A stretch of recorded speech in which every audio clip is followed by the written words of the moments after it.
고형암, 혈액암, 항암제, 방사선, 조혈모 세포 이식, 백혈구 감소증, 적혈구 감소증, 혈소판 감소증. 항암제의 부작용, 항암제 시술탕에 도움을 청하십시오.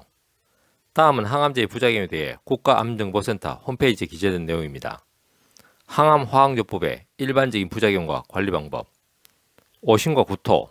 항암화학요법 동안 나타나는 주된 증상으로 대부분의 항암제가 정도의 차이는 있지만 오심, 구토를 일으킬 수 있으며 실제 약 70에서 80% 환자가 항암화학요법 중 오심, 구토를 경험합니다. 이 부작용의 원인은 항암제가 뇌의 중추신경계와 위장관의 점막에 작용하기 때문입니다.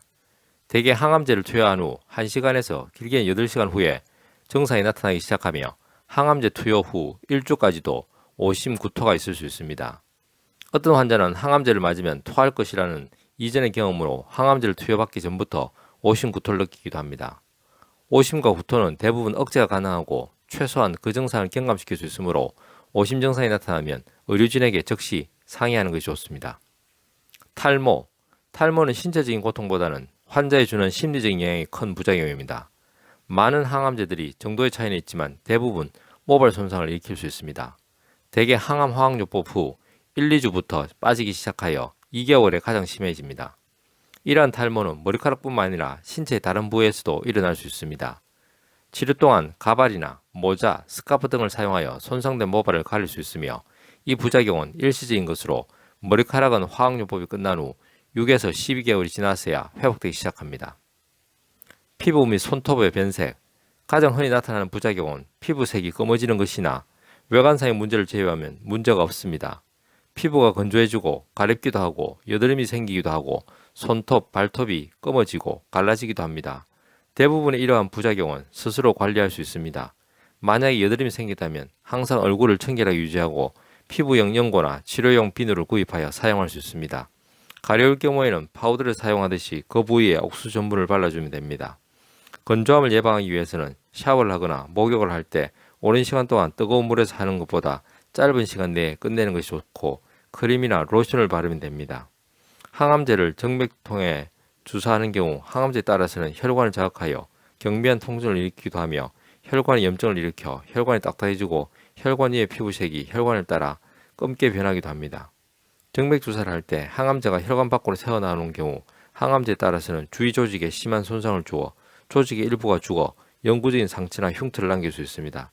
따라서 항암제를 정맥 주사할 때는 주의가 필요하며 최근에는 히크만 카테터라는 관을 우리 몸의 큰 정맥에 삽입하거나 캐모포트라는 장치를 피부 밑에 중심 정맥관에 삽입하여 장기간 사용하기도 합니다. 점막염. 항암제의 종류에 따라 그 정도 및 빈도가 다르지만 항암제에 의한 구강점막 상피세포의 손상으로 입안이 헐고 통증을 느낄 수 있습니다.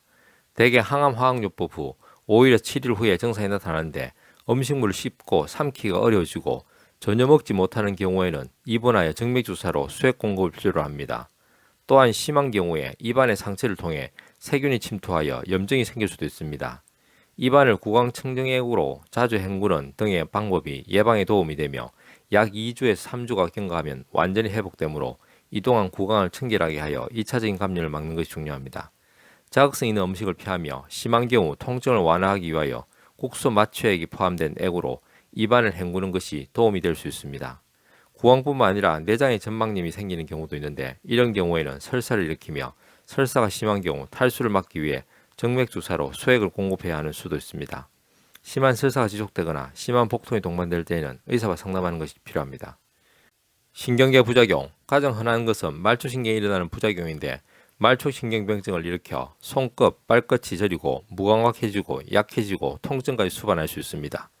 대부분의 경우 경미하며 치료가 끝난 후에는 완전히 회복이 됩니다. 그러나 약제에 따라서 그리고 투여된 용량과 기관에 따라서 치료가 끝난 후에도 증상이 지속되거나 매우 서서히 회복이 되어 오래 고생하는 경우도 있습니다. 이러한 부작용을 예방하거나 치료하는 효과적인 방법은 아직 없어 심한 경우 증상을 완화시키는 약을 처방하거나 원인 항암제 용량을 줄이거나 중단할 수도 있습니다. 또한 내장을 지배하는 신경에 부작용이 생기는 경우에는 복통, 구토, 변비 등의 증상을 일으키기도 합니다. 변비를 막기 위해 물을 많이 마시고 채소를 많이 섭취하며 규칙적인 활동과 운동을 하는 것이 도움이 될 수 있습니다. 감염.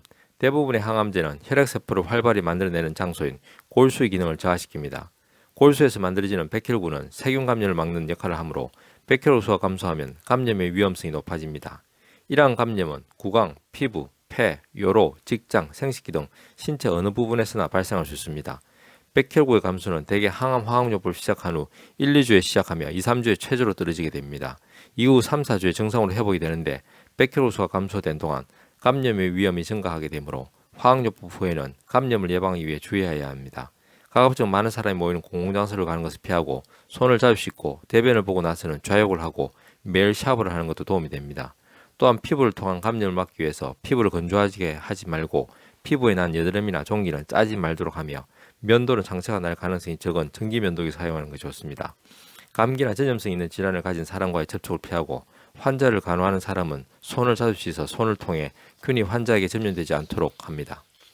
38도 이상의 열이 나고 춥고 오한이 나는 경우, 기침이 나고 목이 아픈 경우, 소변을 볼 때 통증이 동반되는 경우, 피부 상처 부위에 발적 통증이 있는 경우, 이러한 철저한 예방에도 불구하고 감염이 발생할 수 있는데 다음의 증상이 발생하면 감염의 가능성을 염두에 두고 빨리 병원으로 가 진찰을 받아야 합니다. 백혈구 감소가 있는 경우 균이 몸에 들어오면 급속도로 감염이 진행하며 폐혈증으로 사망할 수도 있으므로 주의를 요합니다. 빈혈, 항암 화학요법은 온몸에 산소를 공급하는 적혈구 생성을 저하시켜 빈혈을 일으킵니다. 빈혈로 인해 무기력과 피곤함을 느낄 수 있고 어지럼증, 숨이 차는 등의 증상이 나타납니다. 항암 화학요법을 받으면 정도의 차이는 있지만 대부분의 환자에서 빈혈이 생기는데 빈혈이 심한 경우에는 수혈을 받을 수도 있습니다. 충분한 휴식을 취하고 힘든 운동을 피하도록 합니다. 출혈, 항암제에 의한 골수 억제 부작용 중에서 혈소판이 감소되는 것은 가장 드문 부작용입니다. 혈소판은 우리 몸에서 지혈작용을 하므로 혈소판이 감소하면 출혈이 있어도 잘 멈추지 않고 사소한 상처로도 출혈을 하는 등 출혈의 위험이 커지게 됩니다. 심한 혈소판 감소가 있는 경우에는 자발성 출혈이 생길 수도 있는데 특히 출혈이 뇌나 내장에 있는 경우에는 생명을 위협할 수도 있습니다.